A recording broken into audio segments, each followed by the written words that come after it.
everyone, welcome back to my channel. My name is Maggie. Today we're going to be closing out February's financial month, the budget, all of that good stuff. I am getting over a pretty nasty cough, cold, allergy situation. I'm feeling a lot better, but my voice kind of comes in and out. So we're going to hope that it stays for this whole video. This is the budget that we did together. I've already gone through and filled in some numbers, so we'll talk through that. But the first thing that I like to start with in these closeout videos is the income. So I just jot down where I got money deposited into my bank account, throughout the month. And we can talk about it. So the first thing is my salary. I use last month's paychecks to fund the current month. So these are both from January, but I use them in February. I really prefer to have all the money I need for the month on the first. I can, transfer things into my different accounts and kind of be done with it. That's what works for me. But on the first, I earned $34.34 from Capital One interest. So I keep my sinking funds in high yield savings accounts at Capital One and making good interest. So that's fantastic. I also had a work reimbursement. So at the end of January, I had a work trip. And this is basically just the mileage that I needed to drive to the airport minus a couple of things. So $18.12 overall after I paid off my credit card for my expenses and things like that was extra from the mileage. So that's great. Then I had two cash back opportunities here that I banked in on. So the first is Discover. I have a Discover credit card. It offers 1% cash back on everything. And then each quarter, there's a 5% category. So in Q1, it's restaurants. So anytime you use your Discover card at a restaurant, you get 5% back. So that was great. I got $16.35. And then my Capital One cash back, I get 1.5% back on that card. And I cashed in $100. So that was great. And then my fiance and I split different expenses. So this month he owed me $824. So all of that came out to $5,583.07. So that is what I'm working with as we look through my budgeted versus actual. That's my top line. I am a zero-based budgeter. So I think it's important to talk about like the difference in the income right off the bat. So a couple of highlights here for the expense section. I was under on groceries, which is fantastic. In February, we were gone a lot. It didn't really plan that way. We were supposed to just be gone for our trip to New York City, but I also had some things come up where I had to be in the city. I had an unexpected work trip come up, so it just was all over the place. But that is reflected positively in the groceries. We didn't spend as much as we had budgeted. Gas was a little bit over. Again, I had more trips down to the city than I expected, but that's okay. So just over by $17.94. Overall, not too bad. Spending is quite a bit higher. So 128 of this is from my fiance asked me to buy him something. Can't remember what it was now, but when I do that, I just kind of charge it back to him. So that's part of it. But the other part is I went on this unexpected work trip and I needed work clothes, if that makes sense. I work from home, so I work for a pretty casual company. I work in tech, so, it's not that big of a deal, but I needed to get dress pants and, nicer looking sweaters and stuff. So, and unfortunately it was last minute, so I had to just go to the store and buy something. Whatever, it is what it is. So that's also contributing to why my spending was higher than I budgeted. So overall, 55% of my income went to the expense section of my budget. Next, for funds, a couple of things to highlight. One is vacation. Again, we went to New York City. It was a blast.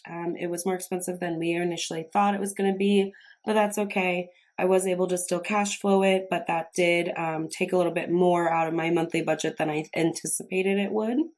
And then the other thing is weddings. So I budgeted for $513.66 to go towards my wedding fund. I actually transferred in $834.53, but $275 that is from my fiance. We have it like a spreadsheet listed out of who's going to pay for what for our wedding. And he asked me to pick something up off that list. So I just kind of charged him back and he paid me back. And that's what this $275 is. So I didn't actually add $834 to my wedding fund. Like $275 of it's kind of like being reimbursed. So, but I was able to put $559.93 into my wedding fund for the month of February, which is fantastic. So overall for funds, 39% of my income went to funds. And then lastly, we have the cash flow section. So this is where I capture my savings challenges. And then one of my savings challenges is a roll with it. So I was able to put $10 into my Roth IRA. So that would be 5%, 5.5% of my income went to cash flow. So that is it for the budget and just kind of those highlighted sections. Next, I want to go through my sinking funds and I like to go through what I spent out of them each month. So here I have a list of sinking funds. So annual is up compared to last month. It's got 1520. March is going to be an expensive month for the annual sinking fund. I talked about it in my March budget if you want to hear about that. But I have to pay my taxes and another large annual bill. Miko's my cat. His fund is up overall compared to last month. I did make a Chewy order for him and I've changed it to just be his food. I found that the litter prices I was getting on Chewy really weren't all that cheaper than what I could just get at my local store. So I've switched to just get his food from Chewy and I'm just picking up litter at our grocery store. It's basically the same price. So it's not worth having it ship and all that. Vacation is down. I've got $33 left in vacation there. Most of that went to the New York City Valentine's weekend trip, which I did vlog if you want to check it out. It was great. We had a blast.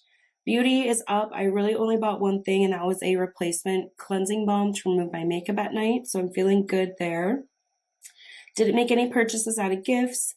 I did get a car wash. It was finally warm enough to get one, so that felt really good. And just to wash the like dust and rock salt and all that off my car was great.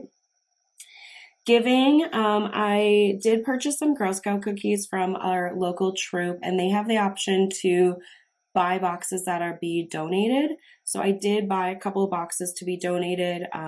They asked where I wanted to, and I just said, no, keep it local. So I've seen on Facebook that they're donating to our local, like, police department, fire department, the clinics, the animal shelters, like different places. So that was pretty cool.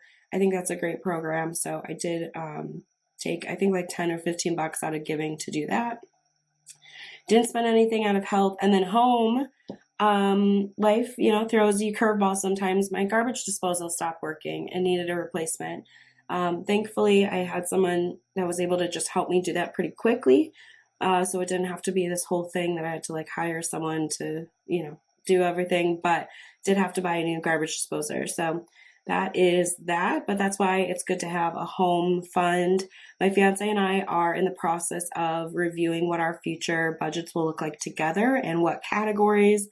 And some of the categories I have will roll over and some will change, but maintenance is one that we definitely want to fund every month for our home and our vehicles and all that good stuff. So yeah, that was the drama at the house.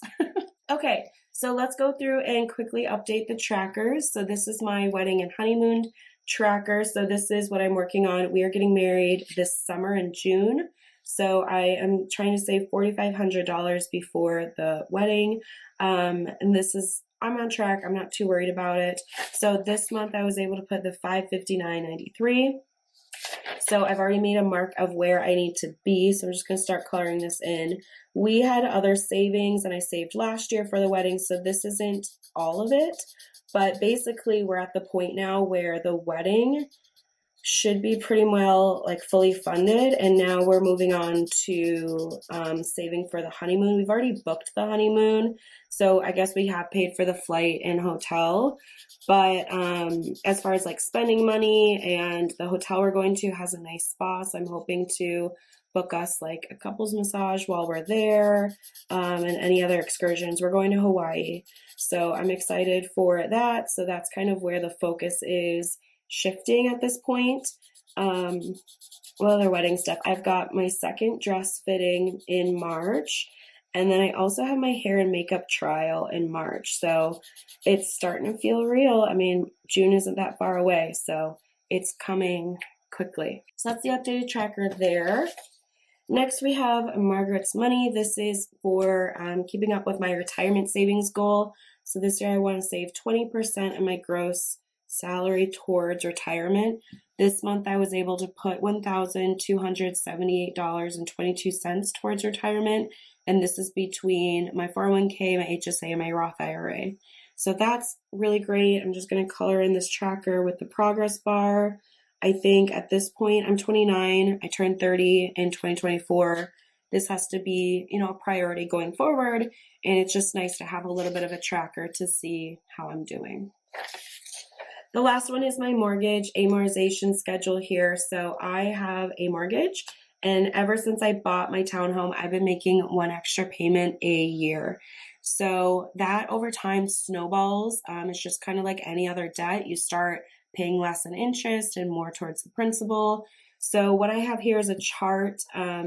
So the printed value is where I should have been if I wasn't making any extra payments, but the value that I've written in is where I actually was. So for interest, I was supposed to pay $459, but I only paid $440, which is great.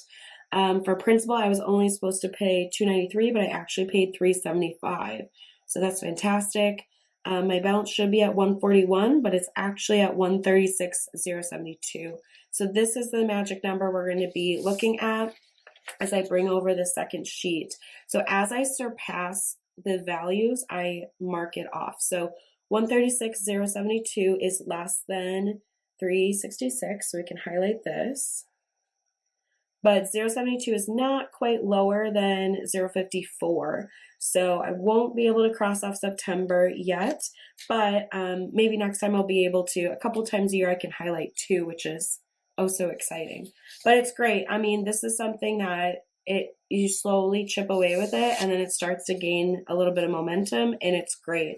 I ended last year being 18 months ahead on my mortgage, which feels really, really good. So it's a small amount, but it definitely adds up. Okay, the last part of my recap videos, I want to go through goals. So we'll quickly go through the February goals. I wanted to cash flow New York City. I did in fact do that. It was a little bit more than I thought, but I did it, which is all that matters. I wanted to put at least $550 towards my wedding fund. I got $559, so that's great. I wanted to have cash at the end of the month. I had $22 left over in my wallet. So this will be going towards my savings challenges. I post that video probably in the next week or so for you to check out. So stay tuned for that. But that was a success.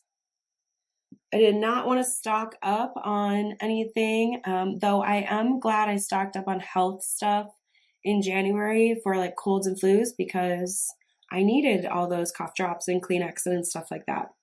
But I didn't stock up really in February. And then I wanted to buy Girl Scout cookies from 2 different troops. I only bought from 1 troop, but that's fine. So I'm going to say I didn't do that. I'll mark it in red, but it's not that big a deal. And then quickly to wrap up this video for March, my goal number 1 is to use my savings challenges. I have both St. Patrick's Day and Easter savings challenges done and completed. So I want to use that money. Each of them have an extra $50, which is great. So I plan to use those in March. I like to put $600 towards my wedding fund. I think I budgeted for like $460, so it's a little bit of a stretch, but I think I can do it. Balance eating out and groceries. So we will be traveling a lot in March as well. We'll be basically 2 weeks in the city, 2 weeks at home at the lake, but it's every other week. So part of that is just balancing like when it makes sense to buy groceries and when it makes sense to just like quickly get something to eat out. I want to put more emphasis on the grocery side of things, but we'll see. But it's something that I need to kind of keep an eye on. 4, I want to have cash at the end of the month, just like last time. Number 5 is to work on our prenup. We have started the process of drafting our prenup. There are a few items that we need to go back and forth on and kind of decide how we want it to be written out. But basically, my fiance and I both are coming into our marriage.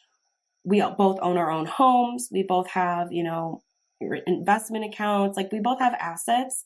So we're just doing the groundwork to kind of protect those assets and honor what each other has kind of built pre-marriage. it's all from a good intent. I've had a couple of people seem a little bit worried about it, but everything's okay. It's a good thing. It's just to make sure that we can kind of protect our own assets that we've built before being married. So we're working on that. And then number 6, I want to pay my taxes and just get it done. I don't owe like a ton, but I will owe this year. So need to get that paid for. So that is it for February. February is over. We are moving into March, and I can't even believe that it's March already, but I'm glad it is. The days seem to be getting longer, more sunshine, and the weather is crazy, but it's working to be a little bit better than winter. So that's all I have for you today. Thank you so much for watching, and I'll see you in my next video. Bye.